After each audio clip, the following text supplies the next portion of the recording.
y'all. So it is hot outside, and y'all know I love me a short curly wig for the summertime. So this wig is literally about to be a bomb install. This wig does come with a pre-plucked hairline. The knots have already been bleached on this wig. So baby, I already know this install is about to be real nice and easy to install. So one thing that I do want to say already, the lace is not really giving HD, but baby, when I spray this lace down, it is going to blend so good into my skin. So please don't really judge the lace right now because it's really not looking too good, but trust, this wig is going to look so good. So I'm going to do my basic stuff, what I always do. Y'all should know the drill, but in case you're new here and you don't know the drill, what I like to do first is go ahead and press out the hairline, see what I'm working with, and as you can see, the hairline, the lace definitely looks good so far when I pull out some of the baby hairs, but I am going to go ahead and cut some of this lace off so that I know exactly, you know, what I'm working with once I get ready to secure the lace down by using my hairspray. And as you can already see, the meltdown effect has already started. So let me go ahead and do what I do.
So yeah, girl, like I said, the lace was definitely a little too light at the beginning, but adding that hairspray definitely helped with blending the lace and making the lace a lot darker.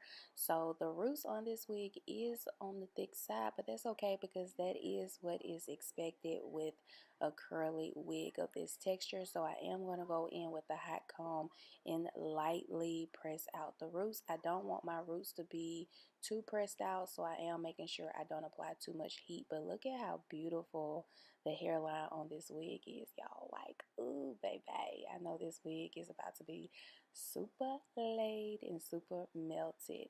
So I am going to be pulling out some baby hairs and do, you know, a 2 or 3 swoopage. I'm just going to be doing 2 baby hairs for real though. I want to do like 2 deep swoops on the side because I feel like with curly hair, you must do baby hairs. Like, I don't want to argue. I really don't. I don't want to do it. You need to have baby hairs on your curly wigs. Like, period. Like, what you doing if you don't have baby hairs on your curly wigs? Like, I feel like it's a must. So anyways, I'm going to be adding um, baby hairs to this curly wig, and I love the length on this wig, by the way. Like, I feel like it's just perfect. It's not in my way, it's not too high, it's just the perfect length. So anyways, it's super easy to get the baby hairs on this wig because the hairline is not super full, so I don't have to go in and do any type of plucking. And then also, I don't know if you guys have watched like my previous wig install videos. I have been um, curling my baby hairs going inward, which makes such a big difference with getting my baby hairs to go in a certain direction. Y'all, makes a huge difference. So if you are struggling with getting your baby hairs to like really lay down, or just, not tussle with you, then try to curl your baby hairs going inward, and definitely use a small flat iron because it makes a huge difference. Look at how beautiful and how big and just nice those baby hairs look. Looks so natural, y'all. This wig is already gonna be just bomb. I already know. So anyways, let me finish up with the hairline, and I'll be back as far as like me getting into defining the curls and stuff like that.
Oh, y'all, ain't nothing like a beautiful, nice, melted hairline.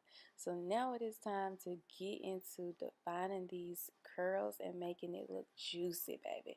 So I'm not going to wet my hair because it ain't necessary. I'm going to go in with some hair mousse.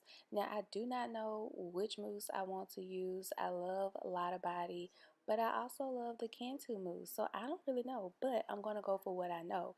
And one thing I do know is a lot of body will never ever fail me. So that's what I'm going to use today. I'm going to apply this all over like so. And so when it comes to defining my curls, I just prefer mousse because it gets the job done. It does not leave my hair crunchy. It keeps the curls defined. The next day I can just simply spray my hair with water and it's going to definitely activate the curls all over again. And if I decide to go in and like fluff out the curls, it's just going to make the curls like even more voluminous. It's going to make them like even more just beautiful. Like it just like mousse just does something to your curls, period. Like it does something to your curls beyond what cream can do. I'm not lying. Like if you've never tried mousse in your hair for defining your curls, girl, you ain't living. You need to try it. So I apply mousse all over my hair, and I don't like to use water anymore for defining my curls because I feel like it weighs your hair down. You have to wait until the hair dry and fluff the hair back out, and ain't nobody got time for all that. So I just like to go straight in with mousse. Don't even weigh my hair down with water. Just simply define the curls with straight mousse. And y'all, look at how beautiful these curls is. Like, look at that. These curls is just popping, honey. Look at how beautiful they are. So I'm going to just continue activating these curls, honey, and just clipping like some of the little areas that's some of the lengths that is just too long in certain areas or whatnot. I do wish that the length was a little bit longer because of course, you know, once you apply product and the hair dry, the hair does get a little bit shorter. I do wish that the hair was just a little bit longer, but honestly, I mean, I think it's okay, especially for the summertime, because really I'm one of those girls where I don't like for a bunch of hair to be all on my neck and my face and stuff. So I say I want a little bit more length right now, but really, girl, when it gets to be 90 some degrees outside, I will be so thankful for just this short hair, but this bomb ass hairline and this beautiful ass texture. Girl, you cannot tell me this is not my damn hair. This hair is so beautiful. And look at that part. Oh my God. Y'all, look at these damn curls on this wig. This is crazy. This don't even look like a wig. This shit look like my hair. This is crazy. Okay, so this is pretty much what the wig looks like with the mousse being all over and every curl is saturated with the mousse. Look at this part, y'all. This wig, this hairline looks like it is literally growing out of my scalp. I mean, like, just remember how the wig looked at the very beginning where the lace did not even really blend into the skin. And look at how the wig transformed, y'all. So now the wig is pretty much about, I would say 90% dry. So what I want to go ahead and do now is just fluff out the curls and get the wig to look a little bit more bigger because it is kind of on the flat side, or it was on the flat side because I had a lot of mousse on the hair kind of weighing it down. So now I want to kind of start, not kind of, but I want to start fluffing out the hair just to get some volume in this hair. And as you can see, it's definitely like making the wig look a lot more better, in my opinion, because y'all know I like big hair. So yeah, girl, duh. But yeah, this is the final look, y'all. This wig is so beautiful. I love the hairline on this wig. If y'all know me, then y'all know I love a curly wig with a beautiful hairline and that a hairline that I can add some baby hairs to. Oh, it's a wrap. It's a go for me. So this wig, my first wig, nailed it. Hairline is beautiful. Curls is absolutely gorgeous. A wig you definitely want to invest in and you would love. So make sure you check out that description bar because this wig is amazing. See y'all in the next video. Bye.